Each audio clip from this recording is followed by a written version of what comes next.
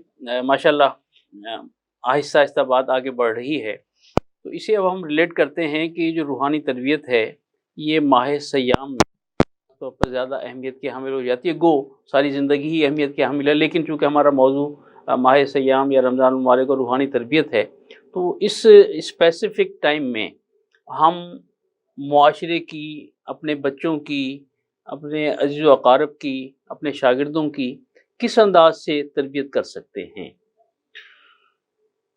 پھر دوبارہ بڑا خوبصورت سوال ہے.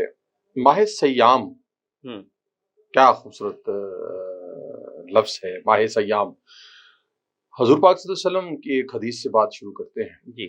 حضور پاک صلی اللہ علیہ وسلم کا ارشاد ہے، ارشاد نبی صلی اللہ علیہ وآلہ وسلم ہے کہ اگر میری امت کو یہ پتہ چل جائے کہ کیا ثواب ہے رمضان کا، تو وہ یہ دعا کریں اللہ سے اور یہ تمنا رکھیں دل میں کہ سارا سال ہی رمضان رہے. واہ واہ واہ واہ، سبحان اللہ سبحان اللہ. سارا سال ہی رمضان رہے. کتنی بڑی بات ہے. واہ واہ واہ. اگر اندازہ ہو جائے، پتہ چل جائے، اگر پتہ چل جائے کہ کتنی رحمت، کتنی مغفرت. پھر ایک اور حدیث سے یہ بات آپ کو واضح کرتا ہوں کہ حضور پاک صلی اللہ علیہ وسلم ایک دفعہ مسجد نبوی میں تشریف لائے. مسجد نبوی میں تشریف لائے تو جب پہلا قدم مبارک رکھا ممبر پہ، سیڑھی پہ، تو کہا آمین. جب دوسرا رکھا کہا آمین. جب تیسرا قدم رکھا تب کہا آمین. تو جب تشریف فرما ہو گئے تو صحابہ پوچھنے لگے حضور صلی اللہ علیہ وسلم آپ نے پہلے تو ایسا آج تک کبھی نہیں کہا، تو یہ آپ نے آج 3 دفعہ آمین کہا، ہمیں بتا دیجیے تاکہ ہمارے علم میں بھی اضافہ ہو جائے کہ آپ نے 3 دفعہ آمین کیوں کہا. کہنے لگے جب میں چڑھ رہا تھا تو ممبر پہ تو حضرت جبرائیل علیہ السلام میرے سامنے موجود تھے اور انہوں نے کہا کہ ہلاک ہو وہ شخص جس کے ماں باپ بڑھاپے کو پہنچ گئے اور ابھی تک فرما بردار نہیں ہو سکا. اللہ اللہ. تو میں نے کہا آمین. دوسرا قدم جب میں نے رکھا تو کہا کہ توبہ کے بے پناہ موقع ملے اور اس شخص نے توبہ نہیں کی، وہ شخص بھی ہلاک ہو. جبرائیل نے کہا، میں نے کہا آمین. جب میں نے تیسرا قدم رکھا تو جبرائیل کہنے لگے کہ وہ شخص بھی ہلاک ہو جس نے اپنی زندگی میں رمضان کو پا لیا اور اپنی بخشش نہیں کروا سکا. تو میں نے کہا آمین. اب جبرائیل کی دعا پہ جب حضور پاک صلی اللہ علیہ وسلم نے کہہ دیا آمین تو اس کی ہلاکت میں کوئی شبہ، کوئی اندیشہ باقی نہیں رہ گیا. اب تربیت کی طرف آ جائیں. تربیت بہت ساری چیزوں میں یہ ہمیں ایک ایسا ایٹماسفیئر مل جاتا ہے، ایک ایسا ماحول مل جاتا ہے، ایک ایسا ہمارے گرد ایک مقناطیسی ایک حالہ بن جاتا ہے کہ بہت اچھے طریقے سے ہم اس سانچے میں ڈھل جاتے ہیں. ہم تبدیلیاں دیکھتے ہیں اپنے گرد و پیش میں، اپنے آس پاس ہونے والی تبدیلیوں کو ہم دیکھتے ہیں کہ کھانے پینے کی دکانیں بند ہو گئیں. احتراماً ہمارے بچوں کو یہ خیال آتا ہے کہ ہم نے کوئی چیز منہ میں ڈالنی نہیں ہے، راستے میں جانوروں کی طرح چرتے ہوئے نہیں جانا ہے، اگر کوئی بچہ پاپڑ کھا رہا ہے کوئی چیز، اس طرح بچوں کی عادت ہے. تو ان سب چیزوں سے آہستہ آہستہ وہ اپنے ماحول سے اثر لینا شروع کرتا ہے. پھر ہم آہستہ آہستہ جو ہے خود بھی جب ان کی تربیت کریں گے اور یہ بات بتائیں گے کہ یہ مسلمانوں کے لیے کتنا مقدس مہینہ ہے، اس کے کتنے اس میں بخشش کے پہلو ہیں اور کتنے اس میں محبت کے پہلو ہیں، اور کیوں بھوکا رہنے کو کہا گیا ہے اور کیوں مساکین پہ توجہ دینے کا کہا گیا ہے. اور جب آپ بھوکے رہیں گے تو آپ کو دوسرے کی بھوک کا اندازہ ہوگا، تو آپ کو اس بات کا جب پتہ چلے گا. یہ ساری تربیت ہی تربیت ہے کہ ایک آدمی مفلس ہے، وہ مفلسی کی وجہ سے کھانا نہیں کھا پا رہا، اور ایک آدمی تونگر ہے، پیسے ہیں اس کی جیب میں کہ اللہ کی رضا کے لیے کھانا نہیں کھا رہا ہے، تو اس وقت اس مفلس کی بھی مفلسی یاد آئے گی کہ وہ بیچارہ مفلسی کی وجہ سے کھانا نہیں کھاتا، تو حال اس کا بھی میرے جیسا ہو رہا ہوگا. تو ایک ماہ حضور پاک صلی اللہ علیہ وسلم نے اللہ تعالیٰ نے جب یہ ایک ماہ دیا تو صحابہ بڑے خوش ہوئے کہ یہ تو بہت اچھا ایک مہینہ آ گیا. اور پھر کتنی چھوٹی چھوٹی نیکیوں پہ اللہ تعالیٰ بخشنے کی بات کرتے ہیں. اللہ تعالیٰ ایسی بات کرتے ہیں، میں آپ کو ایک چھوٹا سا ایک اصل میں حکایت سے یہ ہوتا ہے اور تو کچھ نہیں ہوتا، بات ذرا واضح ہو جاتی ہے اور بات سامنے آ جاتی ہے. میں مختصر کرنے کی کوشش کرتا ہوں. دلچسپی سے سنتے بھی ہیں. ہاں جی، حکایت کے انداز میں جب بات کی جائے تو حکایات سادی میں سے میں آپ کے سامنے یہ اردو ترجمہ فارسی کا پیش کر رہا ہوں کہ شیخ صاحب، حاجی صاحب قبرستان میں قبر سے دیوار سے ٹیک لگا کے بیٹھے ہوئے ہیں. منظر ذرا ذہن میں لے آئیے کہ دیوار سے ٹیک لگا کے بیٹھے ہوئے ہیں اور فرشتہ اندر داخل ہوا اور کہنے لگا حاجی سر بلند خان صاحب فرمائیے. انہوں نے کہا یار پہلے بھی 2 فرشتے آئے تھے حساب لے گئے ہیں, اب آپ کیا چاہتے ہیں؟ انہوں نے کہا جی نہیں پوری پڑھ رہی نمازیں, آپ کا حساب کتاب نہیں ہو رہا پورا, تو کس طرح سے پورا کریں, آپ تو پھر دوزخ کی طرف جا رہے ہیں, کیا کریں؟ انہوں نے کہا یار وہ چلو اچھا نمازیں پوری نہیں ہو رہی, 3 حج بھی تو میں نے کیے تھے, وہ حج کہیں ڈالیں فٹ کریں ان کو. انہوں نے کہا جی 2 آپ نے سرکاری خرچے پہ کیے تھے, ان کا اپنی شوگر مل میں ڈال کے رس نکال لیں, ان کا پی لیں. باقی ایک حج جو تھا اس میں آپ اتنے سست ہو چکے تھے کہ آپ نے شیطان کو کنکریاں تک نہیں ماری, آپ نے ایک دفعہ طواف کیا اور کمرے میں جا کے سو گئے, تو وہ حج پورا کر لیتے, وہ بھی نہیں نکلا. اب کیا کریں, بیلنس نہیں ہو رہا تو دوزخ کی طرف جا رہے ہیں. کہنے لگے پھر کیا کرنا, میں مطلب کیا کروں, کیا کیا جا سکتا ہے, ایسا کیا کروں کہ ایسا ہو جائے, میری بخشش ہو جائے. تو وہ کہنے لگے کہ اچھا پھر اپنے آپ اس طرح کریں کہ کوئی اپنے روزے جو ہے وہ دیکھیں. ہاں ہاں ہاں انہوں نے کہا بالکل یہ بڑی پیاری بات کی, 40 سال کے روزے صحیح سلامت بالکل موجود ہیں, یہ تو میرا کام بن گیا. انہوں نے کہا جی آپ صحیح سالم روزے نکال کے اپنے ایک طرف رکھتے جائیں, میں نے قبر نمبر 231 اور 232 کا حساب کرنے جانا ہے, میں جیسے ہی وہ حساب کر کے واپس آتا ہوں تو آپ کے جو صحیح روزے ہوں گے ان کو گن لیں گے, بس آپ کو جنت کی طرف بھیج دیں. خوش ہو گئے. زنگ آلود ایک پیٹی انہوں نے کھینچی اور ایک زنگ آلود چابی ایک تالے میں گھسا کے کھولی اور نکالا, تو جو پہلا ہی روزہ اٹھایا تو اس کا سر ہی نہیں تھا. کہنے لگے اوہو یہ بچپن کا ہوگا, چیڑی روزہ ہوگا شاید, اس کو ایک طرف رکھ دیا. دوسرا اٹھایا تو کسی کا سر نہیں تھا, کسی کا پیر نہیں تھا, کسی کا بازو نہیں تھا, کوئی ایک روزہ بھی سالم نہیں نکلا, ایک روزہ بھی سالم نہیں نکلا. اور کہنے لگے کہ ہائے میرا تکبر, ہائے میرا غرور, اور ہائے میری فراوانی دولت کی مجھے کھا گئی, اور مجھے جو ہے وہ یہ انجام آج بھگتنا پڑا. اب جب فرشتہ دوبارہ آیا اور کہنے لگے کہ حاجی صاحب ملا کوئی, کچھ ملا؟ کہنے لگے نہیں بھائی کچھ بھی نہیں ملا. اب وہ اپنے مخصوص سٹائل میں کہنے لگے سٹ دے جڑے دوزخ سٹنا تسی سٹ دو. تو ایک فرشتہ اچانک نمودار ہوا اور اس نے کہا جی حاجی صاحب آپ کا کام بن گیا, آپ کا کام بن گیا, ایک گولڈن روزہ آپ کے کھاتے میں مل گیا, اور بس وہ آپ چلیں جنت کی طرف. بڑے حیران ہوئے, کہنے لگے گولڈن روزہ کیوں ہوتا ہے جی, گولڈن روزہ یہ کیوں ہوتا ہے؟ اس نے کہا آپ نے ایک دفعہ کسی غریب مسکین کو کھانا کھلایا تھا, افطار کروایا تھا, وہ گولڈن روزہ ہے جو آج آپ کی بخشش کی وجہ بن رہا ہے. تو یہ حضور پاک صلی اللہ علیہ وسلم کی اسی حدیث پہ میں اپنی یہ والی بات ختم کرتا ہوں, جو تربیت والی بات ہے کہ یہ بچوں کو تربیت دیں کہ حضور پاک صلی اللہ علیہ وسلم نے فرمایا کہ اگر تم کسی کا روزہ کھلوا دیتے ہو تو تمہیں اللہ تعالیٰ جو ہے وہ جنت عطا فرمائیں گے, اور اس کھانے کا کئی 100 گنا کر کے ثواب تمہیں دیں گے. احد پہاڑ کے برابر بتایا کہ احد پہاڑ کے برابر ثواب میں پہنچائیں گے. تو سب نے کہا کہ ہم تو اتنی تونگر نہیں ہیں, ہم اتنی فرصت نہیں رکھتے کہ ہم روزے داروں کو افطار کروائیں. تو حضور پاک نے کہا کہ روزہ افطار کروانے سے مراد پیٹ بھر کھانا کھلانا نہیں ہے, میری مراد ہے کہ ایک کھجور دے دیا کرو, یا ایک گھونٹ دودھ دے دیا کرو, یا ایک گھونٹ پانی دے دیا. واہ واہ واہ. ناظرین, جناب ڈاکٹر مدثر جاوید ملک نے بہت خوبصورت تمثیل کے ذریعے ہمیں سمجھانے کی کوشش کی. کاش ہماری سمجھ میں بات آ جائے. اور ایک وقفے کا وقت ہوا جاتا ہے, وقفے سے واپسی کے بعد جناب ڈاکٹر سید عبدالسمیع جاذب صاحب سے پوچھیں گے کہ خانقاہیں جو ہیں وہ اس سسٹم میں, اس نظام میں کیا کردار ادا کر رہی ہیں. تو ہمارے ساتھ رہیے گا, ملتے ہیں ایک بریک کے بعد.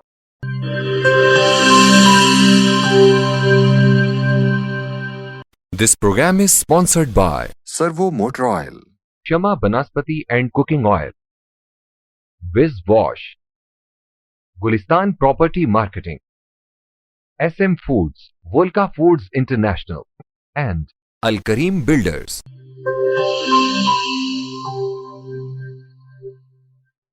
ویلکم بیک ناظرین. جناب ڈاکٹر سید عبدالسمیع جاذب سجادہ نشین ہیں دربار عالیہ شیدی لال شہید رحمۃ اللہ علیہ کے. ڈاکٹر صاحب, خانقاہیں رشد و ہدایت کا مرکز ہیں. موجودہ دور میں خانقاہی نظام کس طرح روحانی تربیت میں اپنا جو کردار ہے وہ ادا کر رہا ہے یا کرنا چاہیے؟ جی بالکل. خانقاہی نظام ایک بنا ہی اس لیے تھا کہ تربیت ہو سکے, لوگوں کو آگے چلنے کا سلیقہ مل سکے, زندگی گزارنے کا سلیقہ مل سکے, اور ہم اپنے آپ کو کس طرح اگلی منازل کے لیے تیار کرتے ہیں. حضرت بہاؤالدین زکریا رحمۃ اللہ علیہ جب ملتان میں تھے, ابھی بھی ان کے دربار شریف جو ہے رحمتیں وہاں سے برکتیں ہو رہی ہیں, روحانیت مل رہی ہے. اس ٹائم جو ان کی یونیورسٹی تھی وہ ملتان میں اگر ہم چوک گھنٹہ گھر سے شروع کرتے ہیں تو اس ٹائم کی جو یونیورسٹی تھی وہ یہاں سے کھاد فیکٹری اور راما تک جاتی تھی، اور جس کے مختلف ڈپارٹمنٹس تھے. اب تو ہم نے باؤنڈ کر دیا نا کہ آپ کے 10 ڈپارٹمنٹ ہے یا 5 ڈپارٹمنٹ ہے اور یہ آپ کی جوریڈکشن ہے، یہ سراؤنڈنگ ہے. تب یہ یونیورسٹی جو کہ نہ صرف برِ ذخیر بلکہ پورے دنیا کی مانی ہوئی چند یونیورسٹیوں میں شمار ہوتی تھی، اور یہاں پر صرف دنیاوی علوم ہی نہیں بلکہ دینی علوم کے ساتھ جہاد اور ساتھ آپ کی فزیکل جو ہیں کورسز ہو گئے، ساتھ آپ کو جیسے آپ نے تلوار زنی ہے یا آپ کی جو بھی افواج کے لیے جو ہے گھڑ سواری ہے، فن سپاہ گری ہے، تجارت ہے، بزنس ہے، علم ہے، دین ہے، یہ ساری چیزوں کی تربیت ہوتی تھی. جیسا کہ مدثر صاحب نے فرمایا کہ آج ہم نے فیسیں ادا کر کے بھول گئے کہ سارا ان کے ذمہ ڈال دیا، ہم نے اپنے آپ کو بالکل بریو ذمہ کر دیا. تو خانگاہی نظام میں پہلے جو یہاں پر ساری تربیت ہوتی تھی، اور والدین بھی اپنی رسپانسبلٹی سمجھتے تھے، جو اور شہروں سے اور ممالک سے لوگ آتے تھے وہ بھی اپنی رسپانسبلٹی سمجھتے تھے، اور یہاں پر پھر تزکیہ نفس شروع ہوتا تھا، یہاں پر پھر علم شروع ہوتا تھا، یہاں پر دماغ کی تربیت، انسان کی تربیت، دل کی تربیت، نفس کی تربیت ہوتی تھی. اب ضرورت تو بہت ہے اس اہم کام کو آگے سر انجام دینے کی، اور بہت سارے علماء کرام، بہت سارے خانقاہیں یہ آگے پھیلا بھی رہی ہیں، کر بھی رہی ہیں. ہم نیگیٹو تو بہت سوچتے ہیں کہ آج کل کچھ نہیں ہو رہا، جیسا کہ ہم اگر اپنی ایک چھوٹی سی ذات سے انہوں نے اپنا کام شروع کیا، اپنی کورسز شروع کیے، اور ساتھ انہوں نے اپنا مدرسہ آن کیا، انہوں نے اپنی طرح سے بہت اچھا اقدام کیا، اور انشاءاللہ اللہ برکت دے اس کو مزید پھیلاتے چلے جائیں گے. اور یہ بہت ساری پہلے خانقاہیں نہ صرف پاکستان میں برِ صغیر میں دنیا میں اپنا کام کر رہی ہیں اور لوگوں کی تربیت کر رہی ہیں. صرف ہمارا جو سوشل میڈیا تھوڑا سا ان کو وہ تھوڑا سا وہاں سے دور ہٹاتا ہے، ہماری جو مغربی یلغار ہے وہ ان کو وہاں سے دور ہٹاتی ہے، ہمارے جو کہہ سکتے ہیں کہ مسلمانوں کے جو خلاف سازشیں ہیں وہ ان کو وہاں سے دور ہٹاتی ہیں. وہ اپنے بچوں کی تربیت اسی طرح کرتے ہیں جو اسلام کا افکار ہیں، جو اسلامی ہمارے روحانی تربیت ہیں، وہ اپنی روحانی تربیت اپنے بچوں کی اس طرح کرتے ہیں، اور ہم نے اپنے آپ کو دور کر دیا. ضرورت آج اس امر کی ہے کہ ہم انہی چیزوں کو فالو کرتے ہوئے، انہی تزکیہ نفس کو لیتے ہوئے، انہی بزرگوں کی تربیت کو لیتے ہوئے، اسی خانقاہی نظام کو لیتے ہوئے، قرآن پاک کو لیتے ہوئے، احادیث کو لیتے ہوئے، بزرگوں کی روایات کو لیتے ہوئے چلیں گے، ہم اپنے آپ کو، اپنے نفس کو بہتر سے بہتر کر سکتے ہیں، اپنی تربیت کو بہتر کر سکتے ہیں، اپنی آنے والی نسلوں کو بہتر کر سکتے ہیں. ماشاءاللہ ماشاءاللہ. جناب ڈاکٹر مدثر جاوید ملک، ماہ مکرم اور روحانی تربیت، تو ہمارا جو معمول ہے اس میں ایسے کون سے وظائف ہم شامل کریں کہ جو ہماری جسمانی، روحانی، ظاہری، باطنی اور فکری تربیت ہو سکے؟ بڑا پھر آپ کے ایسا سوال صاحب علم ہی کر سکتا ہے، اور آپ ہی کو زیبا دیتے ہیں اس قسم کے سوالات. اور غیر متوقع طور پہ جب آپ اس طرح کا سوال کرتے ہیں تو آپ تو روحانی تربیت کی بات کرتے ہیں، مجھے روحانی خوشی محسوس ہوتی ہے کہ آپ نے اس قسم کا سوال کیا. میرے نزدیک جو سب سے بڑا ذکر ہے اس کو میں آپ کو 2-3 احادیث کے ذریعے بھی اس کو واضح کرتا ہوں. سب سے افضل ذکر حضور صلی اللہ علیہ وسلم نے فرما دیا، ہمارے لیے فرما دیا. حضور صلی اللہ علیہ وسلم نے فرمایا کہ تمہارے لیے سب سے افضل ترین ذکر ہے لا الہ الا اللہ. تمام ذکر میں سے، اذکار میں سے افضل ترین ذکر لا الہ الا اللہ کو فرما دیا. حضرت موسیٰ علیہ السلام جب گئے کوہ طور پر اور اللہ تعالیٰ سے خواہش کا اظہار کیا کہ اے اللہ تعالیٰ مجھے کوئی ایسا ورد فرما دیجئے، ایسا کوئی ورد عنایت فرما دیجئے، ایسا کوئی ذکر مجھے دے دیجئے جو میں پڑھوں اور میں آپ کا قرب حاصل کروں. تو اللہ تعالیٰ فرمانے لگے اے موسیٰ تم لا الہ الا اللہ پڑھا کرو. تو کہنے لگے اللہ تعالیٰ یہ تو دنیا کا ہر ذی شعور ذی نفس پڑھتا ہے، مجھے تو کوئی خاص چیز دیجئے. تو کہنے لگے کہ موسیٰ اگر تم زمین و آسمان میں موجود، دنیا و مافیا میں موجود تمام چیزیں ترازو کے ایک پلڑے میں رکھ دو اور دوسرے پلڑے میں لا الہ الا اللہ رکھ دو تو لا الہ الا اللہ کا پلڑا جھک جائے. سبحان اللہ. تو لا الہ الا اللہ کے جو نور ہے، اگر کوئی شخص 200 دفعہ یہ کلمہ پڑھتا ہے